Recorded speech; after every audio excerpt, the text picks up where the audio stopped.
ध्यान दो, NCERT class 7, NCERT class 7। हम लोग चैप्टर 1 पढ़ रहे हैं। कौन चैप्टर पढ़ रहे हैं? चैप्टर 1। क्या नाम है? Nutrition in plant. उसमें हम लोग ऑटोट्रॉफिक मोड्स ऑफ न्यूट्रिशन पढ़ चुके हैं, हेट्रोट्रॉफिक मोड्स ऑफ न्यूट्रिशन समझ चुके हैं, उसके टाइप पढ़े। उसमें हम लोग पैरासिटिक न्यूट्रिशन पढ़ चुके हैं, पैरासिटिक मोड्स ऑफ न्यूट्रिशन पढ़ चुके हैं। अब हम लोग को नेक्स्ट पढ़ना है सैप्रोफिटिक। क्या पढ़ना है? Saprophytic modes of nutrition. Saprophytic modes of saprophytic nutrition बोलते हैं, सैप्रोफिटिक न्यूट्रिशन।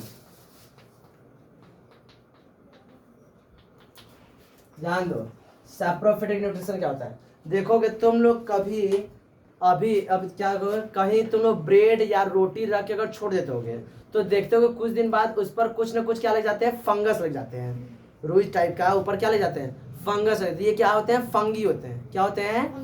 फंगी होते हैं। ये जिस भी मैटर पर लग जाएंगे उस मैटर को क्या करने लगते हैं? डिकम्पोज करने लगते हैं। क्या करने लगते हैं?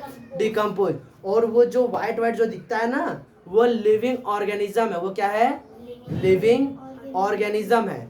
और इन लोग को अब जब लिविंग ऑर्गेनिज्म है तो उनको भी चाहिए, क्या चाहिए? फूड चाहिए।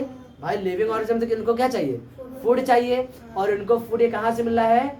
उसी जो डिकम्पोज हो रहा है मैटर ना, उसी से क्या करते हैं? फूड कंज्यूम करते हैं। तो इस प्रकार के मोड्स ऑफ न्यूट्रिशन क्या बोलते हैं हम लोग? Saprophytic modes of nutrition.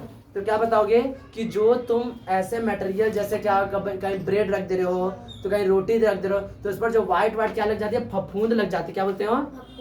फफूंद। ये क्या है? फंगी है। फंगी लग जाती है। तो ये जो फंगी होते हैं ये उसी डिकम्पोज मटेरियल से फूड एब्जॉर्ब कर लेते हैं। तो इस प्रकार के मोड्स ऑफ न्यूट्रिशन को हम लोग क्या बोलते हैं? Saprophytic modes of nutrition. तो क्या बताओगे? The modes of nutrition in which a living organism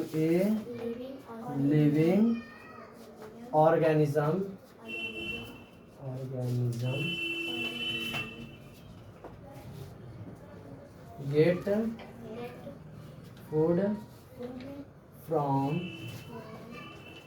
dead and decaying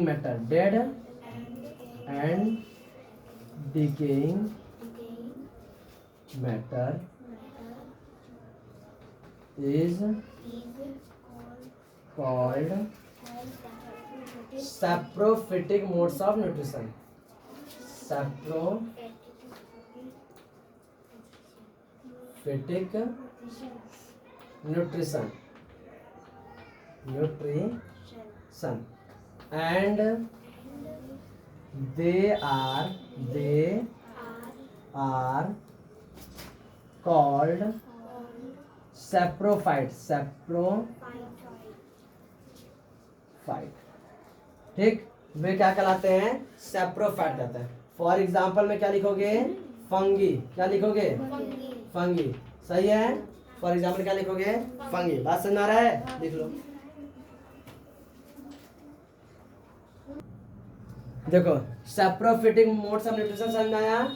क्या होते हैं? The modes of nutrition in which a living organism get food from dead and decaying matter is called saprophytic nutrition and they are known as saprophyte. For example, fungi and mushroom. Next हम लोग का symbiotic nutrition. Symbiotic nutrition क्या होता है? ध्यान समझो। देखो, हम लोग देखते हैं कि हम लोग जितने भी हम लोग मनुष्य हैं, हम सभी मनुष्य एक दूसरे से किसी न किसी फायदे की वजह से जुड़े रहते हैं। जैसे तुम लोग हमसे जुड़े हुए, हम तुमसे जुड़े।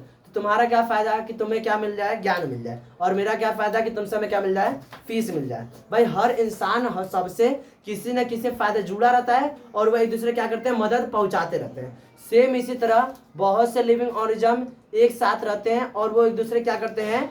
मदद करते हैं। क्या करते हैं? एक दूसरे को मदद करते हैं और एक साथ रहते हैं। तो उसी रिलेशन को क्या? Symbiotic nutrition. इसको हम लोग समझेंगे। देखो, तुम लोग को याद होगा जब हम पढ़ा रहे थे फोटोसिंथेसिस तो उसमें हम लिखवाए थे कि जो प्लांट्स होते हैं वह कार्बोहाइड्रेट के साथ साथ प्रोटीन और फैट का भी फॉर्मेशन करते हैं। तो वहां पर हम बताए थे कि एक राइजोबियम नामक बैक्टीरिया होता है जो कि प्लांट्स के जड़ों में रहता है, और वह जड़ों में रहता है तो उन बड़े प्लांट्स को क्या प्रोवाइड कराता है, नाइट्रोजन प्रोवाइड कराता है, और बड़ा वाला प्लांट्स उसको रहने के लिए जगह देता है और फूड देता है। इस तरह से दोनों एक दूसरे की मदद भी करते हैं, दोनों साथ रहते भी हैं। बस पहले हम लोग डायग्राम के द्वारा देख लेते हैं, उसके बाद हम लोग समझते हैं। ये हमारा एक ट्री है, ठीक है, ये ट्री है। यहाँ पर क्या होते हैं, ऐसे मान लो बैक्टीरिया रह रहे हैं, ठीक। ये बैक्टीरिया, ये बड़ा वाला प्लांट है, इसको रहने के लिए क्या दे रहा है, जगह दे रहा है, शेल्टर दिया। और क्या देगा, इसको फूड चाहिए तो कौन प्रोवाइड करेगा, यही प्रोवाइड कराएगा। इसके बदले में ये क्या देगा, इसको नाइट्रोजन प्रोवाइड करेगा। क्या प्रोवाइड करेगा, नाइट्रोजन। देखो ये बड़ा वाला प्लांट इसको क्या दे रहा है, शेल्टर एंड फूड, और ये इसको क्या प्रोवाइड करा है, नाइट्रोजन। तो ये दोनों एक साथ रह रहे हैं और एक दूसरे क्या कर रहे हैं, मदद कर रहे हैं। तो इस तरह के रिलेशन को हम लोग क्या बोलते हैं, सिम्बियोटिक न्यूट्रिशन। क्या बोलते हैं, सिम्बियोटिक न्यूट्रिशन। ये डायग्राम तुम लोग नीचे बना लेना, डायग्राम नीचे बना लेना। चलो ध्यान दो, सिम्बियोटिक मोड्स ऑफ न्यूट्रिशन क्या होता है। तो the modes of nutrition in which some organism live together, the modes of nutrition in which some organism live together and help each other। एक साथ रहेंगे और एक दूसरे क्या करेंगे, हेल्प करेंगे। This relationship is called the symbiotic nutrition. This relationship is called symbiotic relation. For example में क्या देखोगे, तो राइजोबियम जो हम एग्जाम्पल बताए थे वहां पे, जब हम ऑटोट्रॉफिक वहां पढ़ा रहे थे फोटोसिंथेसिस, तो वहां पे हम राइजोबियम बताए थे। तो राइजोबियम एक बैक्टीरिया है that live in the root of the leguminous plant। वह जो लेगुमिनस प्लांट होते हैं उनके रूट में वह रहता है, रूट में रहता है, और उन लोग को जो प्लांट है उनको लेगुमिनस प्लांट को क्या प्रोवाइड कराता है, नाइट्रोजन प्रोवाइड करता है। बदले में जो लेगुमिनस प्लांट होते हैं वह राइजोबियम बैक्टीरिया को रहने के लिए जगह ने शेल्टर प्रोवाइड कराते हैं और फूड प्रोवाइड कराते हैं। ये दोनों एक दूसरे के साथ रह रहे हैं और एक दूसरे के हेल्प भी करें ना, तो this relationship is called the symbiotic relation, symbiotic nutrition. Clear, देखो